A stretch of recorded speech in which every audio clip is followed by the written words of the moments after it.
Tudo bem com você?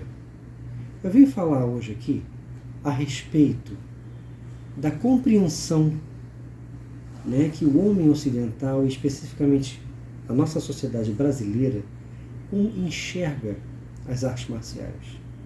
Por que eu estou falando isso? Porque é uma diferença muito grande entre a forma como o povo japonês e até mesmo o chinês enxerga as artes marciais, né, e o povo brasileiro. O povo brasileiro, ele tende a ver tudo com relação à força física. É sempre uma coisa braçal, sabe? Tem muita gente que vai praticar judô achando que é com força, jiu-jitsu achando que é com força, e o mesmo acontece com o karatê. Portanto, a compreensão é outra. A compreensão do que é a técnica em ação, ela é diferente, né, do que a gente vê com relação ao asiático, né, o que a gente vê aqui, né. Aqui, se você pratica uma arte marcial, você acaba sendo visto como lutador. Isso não existe. Não é uma obrigação. Não há uma obrigatoriedade de você pratica arte marcial, você é lutador. Não. Você sabe se defender, defender as pessoas que são caras para você, a sua família, seus amigos. Sabe ensinar isso, mas não necessariamente você é um lutador de ringue. Você quer viver lutando ali toda hora. Não, não é isso. Não é, nem nunca foi. Então há uma dificuldade de se compreender determinados detalhes quando se fala em artes marciais. Acaba que você vê aquela compreensão de que se o cara não está ali lutando sempre para provar alguma coisa para ele ou para os outros, para ganhar títulos e muito dinheiro hoje em dia através de espetáculos como o próprio MMA, né? O cara não é qualificado para a realidade. E isso é muito diferente na sociedade asiática quando se trata do ensino da arte marcial tradicional. Agora, também existe a problemática de que as artes marciais, como o próprio karatê no Japão hoje, elas são ensinadas com uma outra pegada. Hoje, você vê uma preocupação muito maior em se executar a movimentação de uma maneira quase teatral, porque o que importa é estética. O Shotokan Ryu, ele rumou, né, muito, não só para esse aspecto dentro do contexto competitivo, como também com relação ao que eu canso de falar, a luta de média a longa distância. E uma luta real, ela não se limita a isso. Por isso que a prática que eu tenho do Shotokan Ryu, ela geralmente é vista como diferenciada, porque eu pego tudo que eu tenho aqui no Shotokan e pratico de um modo amplo.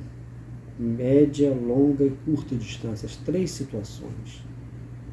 Como eu sempre falo, desde as pontas dos dedos dos pés até a cabeça, ponta dos dedos, falanges, não é? Tudo isso é técnica, o tempo todo. A faca da mão, a borda interior aqui, no caso, Haito, não é? Teixou a borda aqui, uma D, tudo isso é técnica, Seiryu-to, é técnica o tempo todo. Cotovelos, antebraços, né? Uchi-D, Soto-D, tudo é, né? Então, qualquer arte marcial, ela foi feita para a situação de sobrevivência. Isso foi distanciado, na realidade, isso se distanciou do treinamento. Isso não significa, tá, que necessariamente você tenha que ver muito sangue no treinamento. Os caras têm que se porrar mesmo. Não, acho que tem como construir um treinamento vivo no Karatê-Do, né? mas sem a necessidade de um quebrar o dente do outro semanalmente, dar umas boas porradas na costela. Calma, não precisa disso. Dá para se qualificar, os dois veem ali que estão qualificados, dá para você ensinar o cara a treinar de uma forma para a realidade, como ocorre, né, em Okinawa, o karatê, tá tudo no karatê japonês, né? Mas a concepção de fato vendida pelo jovem instrutor das grandes escolas japonesas hoje, por vezes é diferente. Eu não estou diminuindo as escolas não, muito pelo contrário, admiro todas elas. Mas sim, se você depende de uma escola, seja ela qual for, para aprender o karatê, você vai ter a visão de uma escola e mesmo assim você vai ter a informação de quando em quando nos cursos que os mestres viajam o mundo para dar. E na realidade, na prática, isso não ocorre dessa maneira. Tá? Você pode encontrar riqueza técnica, informações sobre o Karatê Do aqui mesmo no Brasil com grandes mestres. Não só os poucos japoneses que estão vivos, né, que vieram no passado, como também profissionais brasileiros, né? Aqui no Rio de Janeiro nós temos o Sensei Nayuki Hirakawa, é muito bom de Karatê, né? Ele sabe muito de Karatê, as pessoas assim que têm acesso a ele acabam aprendendo muito, né? Até bem pouco tempo atrás tínhamos o Sensei Sadamo Ryu, né, da JKS. Existem como o professor Sensei Paulo Santos, né, da SKIF, sabe muito de Karatê Do. Os professores, né, os mestres também formados pela linhagem do Sensei Benedito, sabe? Alguns são bem profundos e tal. Então você tem gente boa no Brasil, né? Tem gente na Zona Sul do Rio de Janeiro, na Zona Norte, e assim por diante. Então tem muita gente boa que pode dar curso aqui no Brasil, né? Não só os grandes mestres do Japão. E você vê muito do conhecimento do Karatê pelos cantos. Às vezes um cara que não é nem muito conhecido, uma pessoa sem expressão no meio, mas não porque não é bom tecnicamente, mas porque não se dedicou exclusivamente ao contexto competitivo. E aí o cara não é tão conhecido por inúmeras razões isso ocorre. Portanto, se faz necessário compreender esses detalhes, né? Então, muito do que é muito marcial em termos de karatê fica esquecido. Aí você vê um karatê que sempre é apresentado da mesma forma, né, muito quadrado, e você vê, não, mas peraí, no Shotokan tem bem mais. Dá pra gente extrair daí para tentar compreender. Outra coisa bem errada é limitarem, tá, o conhecimento Sensei Funakoshi. Não era assim. Não era curto, não. Não, porque ele criou o Shotokan, cortou um monte de coisa do Karatê de Okinawa, o próprio Sensei Mabuni falou que o que era ensinado ali, Mabuni, não, acho que era o Tobo, que está sendo ensinado no Japão, é muito pouco de Karatê, não sei mais o que. Cara, não limite o conhecimento Sensei Funakoshi ao que o Japão quis que fosse interessante para o Karatê japonês. Tem muita coisa, tá? Então, em termos de conhecimento do Sensei Funakoshi, e a própria Universidade de Keio mostra isso. Resgates que foram feitos, né, para o Sensei Asai e Sensei Kanazawa mostram muito do que o próprio Sensei Funakoshi sabia, né? Porque com relação a elementos que eram deixados de lado, técnicas, né, de maneira diferente, que estavam lá no conhecimento Sensei Funakoshi, né? Inclusive, essa semana eu tive acesso a uma informação através do próprio Renshi Daniel, né? Através também de uma pessoa de Okinawa que falou com ele, que o conhecimento Sensei Funakoshi ele é passado no Funakoshi Ha, parece que é isso, né? É um Shorin Ryu Funakoshi Ha, é Shorin Ryu.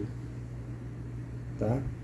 Então o Shotokan Ryu, Claro que ele teve total envolvimento, mas ele parte ali depois que ele leva, faz as adaptações que o Japão queria, tira os sinais chineses, toda aquela coisa, que voltou. Voltou porque a Sai Kanazawa buscaram muito disso. E o próprio Sensei Nakayama também buscou bastante coisa antes, né? Então, por mais que ele tivesse um jeito mais rígido ali, aquela coisa mais jeito do japonês, ele buscou bastante coisas também interessantes e tal, técnicas, né, que tinha no Karatê de Okinawa. Então, é necessário saber a profundidade, né, da história do Shotokan-ryu, do Sensei Funakoshi, o que tem de versões e entendimentos do Shotokan-ryu, de que depois do falecimento do Sensei Funakoshi, principalmente, Sensei Nakayama, Sensei Hidetaka Nishiyama, Sensei Asai, Sensei Kanazawa, Sensei Kaze, todos eles foram os contribuidores maior, né, para o que a gente pratica hoje.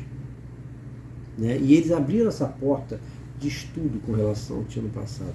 Mas no Ocidente não se entende isso, não se quer entender detalhes, estilo, isso, aquilo. Então as pessoas têm uma concepção equivocada, né? Então o jovem de hoje, ele acha que o cara é karateca, então ele tem que lutar, ele tem que estar apto ali para fazer o MMA. Não é isso, né? As artes marciais, né, elas têm um aspecto profundo para a realidade. Não significa que, se não funciona exatamente da melhor forma num ringue ou num lugar fechado, onde obrigatoriamente o indivíduo do karatê vai ter que aprender uma outra arte, principalmente de solo, porque se ele usar o karatê a rigor ali, né, para solucionar a luta e sair vivo e o outro morto, não tem espetáculo, né? Então isso não é compreendido. Não adianta falar 300 vezes que o karatê não foi feito para isso, que existem artes marciais, o Kung Fu também entra nisso, que não foram estruturadas para serem artes de espetáculos. Outras artes se adaptaram melhor e rendem melhor dentro daquele aspecto. Agora, as pessoas têm determinada dificuldade, né? Então você veja, hoje nós temos essa facilidade que é a internet para passar dicas, passar conhecimentos ou determinados conhecimentos que são possíveis de serem passados por aqui, né? Então, para tudo há um preconceito, para tudo há uma fala contra esse tipo de iniciativa, né? Só havia uma pessoa que trabalhava no YouTube, depois eu comecei a trabalhar também com relação a karatê, né? E hoje todos aqueles mestres, né, que torciam o nariz assim para esse tipo de trabalho, depois da pandemia tiveram que vir para cá, né? Então você vê também um trabalho de karatê online até por parte de mestres, né, que tem seus altos dans e assim por diante. Mas muito não é compreendido, né? Porque, por exemplo, se você for ver histórias, Okinawa, China, Japão, a coisa, rapaz, é complexa. O que seria o bubishi? O bubishi, tão abordado hoje no universo do karatê, né, que era uma coisa que até então não se falava no passado, né, nos anos 70, 80, quase ninguém falava de bubishi. O que ele era, nada mais, na realidade? Ele era um livro, e nitidamente de Kung Fu. Você vê pela pintura, pelo desenho, é um cara com um sapato, aquela sapatilha chinesa, uma calça e sem camisa, entendeu? Aplicando golpes lá, que você vê, cara, que é nitidamente vindo, né? Então você veja, cara, que essa influência, tanto que é o que eu falo, as pontas dos dedos do karatê, entendeu? Pá, ponta de dedo, né? Pá, pá, não é? Vem muito, por exemplo, da serpente. No Chorin existe esse movimento do Kung Fu, O Ashide lembra muito os ataques da garça, assim como o Kakuto, o pulso, defende e bate, também vem. O Yamazuki, pá. Esse movimento vem do Kung Fu do veado, estilo do veado. O Teixô, o urso, o Kumade lembra muito a postura do tigre, né? Só que é mais para bater com a mão toda e os dedos. Pá. Então, vai ter sempre um determinado parentesco. Entendeu? O Keito seria o To, entendeu? Então, são artes marciais totalmente ligadas. E o Bubishi tratava disso. Então, o cara de Okinawa, muitas vezes, ele recebia o conhecimento chinês, né, em fragmentos, cara. Entendeu? Então, a linguagem marcial, todo esse detalhe, entendeu? Por exemplo, há pouco tempo atrás, aí eu soube que o mestre do Ip Man, ele aprendeu Wing Chun observando, escondido, o mestre, que vinha ali da linhagem, ensinando o seu próprio filho lá. O próprio filho do mestre. Aí parece que o mestre viajou, acabou entrando com esse cara que observava, que veio futuramente a ser o mestre de Wing Chun do mestre Ip Man, acabou entrando em conflito com aquele mestre ali que ensinava Kung Fu, né, para aquele filho. Ele entrou em conflito com esse filho desse mestre, lutou com o cara e ganhou. Ele aprendeu as mesmas coisas que o cara aprendia, só que escondido. E venceu ele. O mestre acabou sabendo disso e começou a ensinar. Quer dizer, uma história corrente ali, né? Nessa arte marcial deles. Então, sim, o livro, o vídeo auxilia. Claro que ninguém vai fazer nos dias de hoje, pelo menos, uma carreira, vai trabalhar com karatê ou com qualquer outra arte baseado nisso. Não vai, né? Mas é interessante que as pessoas compreendam como é que a concepção, tá, asiática, da compreensão da técnica, né, de transmissão. Antigamente o cara ensinava, né, ensinava e não admitia perguntas. Você tinha que viver a experiência da técnica e descobrir para que servia aquela mão ali, você ia segurar, por que fazia um determinado movimento, entendeu? O cara, era uma coisa muito mais difícil. Então sempre foram sistemas, principalmente esses que derivam dos chineses, muito difíceis de compreender, né? E de fato, existe realmente esse fato. Você vai procurar uma arte marcial, você não vai encontrar uma coisa pronta. O que eu estou querendo dizer com isso? Você vai ter que fazer a tua busca. Você vai ter que buscar o teu caminho. Faz parte. E outra, muitas vezes, aquela arte vai lhe ser ensinada ali, o karatê, o programa do karatê, né, Shotokan, por exemplo, mas você não vai aprender tudo do Shotokan com um único mestre. Ou porque não deu tempo, entendeu? Ou porque ele sabia muito, mas obviamente ninguém sabe tudo. Então isso tudo é muito mal compreendido aqui no Ocidente, né? Então, para compreender a concepção dos sistemas asiáticos, sejam eles quais forem, você precisa entender a estrutura histórica, a estrutura de transmissão, como é que é, né? Entender que é normal cada um ter a sua expressão, entender que é normal que nem todo mundo vai treinar para ir pro MMA, que não é interessante para todo mundo, que aquelas artes não foram feitas para aquilo. O cara poderia usar o karatê sozinho ali no MMA? Podia. Só que muito provavelmente, para ele impedir uma queda sem ele saber impedimentos ali, técnicas de contenção do jiu-jitsu, ele ia ter que ser muito drástico. Então não cabe. Entendeu? Então é preciso que haja esse entendimento, né, de que o karatê é muito profundo, seja qualquer estilo que for de karatê, né, qualquer sistema, e eles se encontram.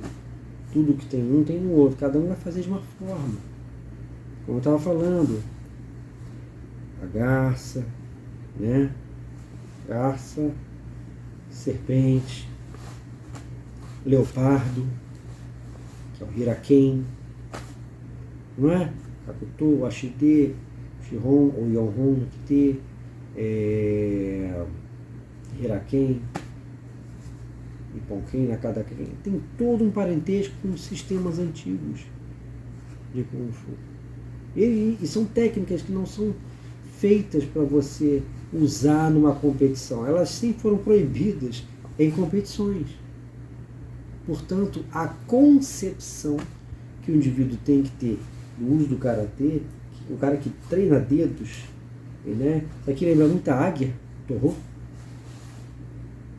Entendeu? Tudo. O Tsukami, o Torro, a águia, né, lá do Kung Fu, ela também tem esse tipo de forma, né? E o Torro, ele nada mais é do que isso. Pá! Né? Você vê lá no kata, não é?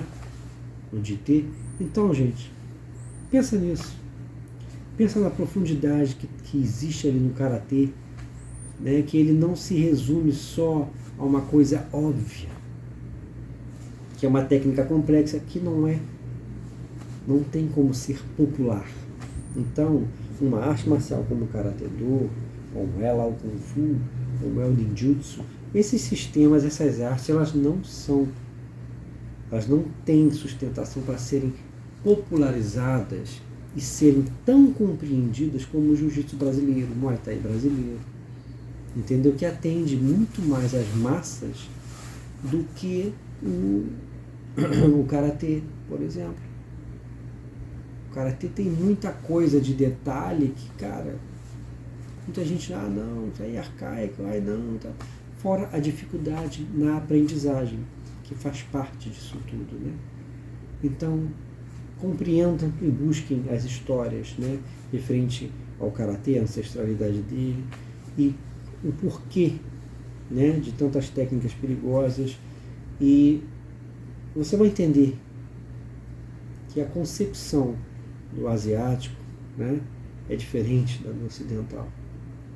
Né? Você pode ver na Ásia um dono de loja que é mestre de Kung Fu, entendeu? Como você já via no passado um mercador que era mestre. Então isso é normal na sociedade desses caras. No Japão é que depois que formalizou o ensino do Karatê, você vai ver lá um professor, né, geralmente vinculado, né, ao dojo. Mas o espírito do Karatê e da arte asiática é muito diferente.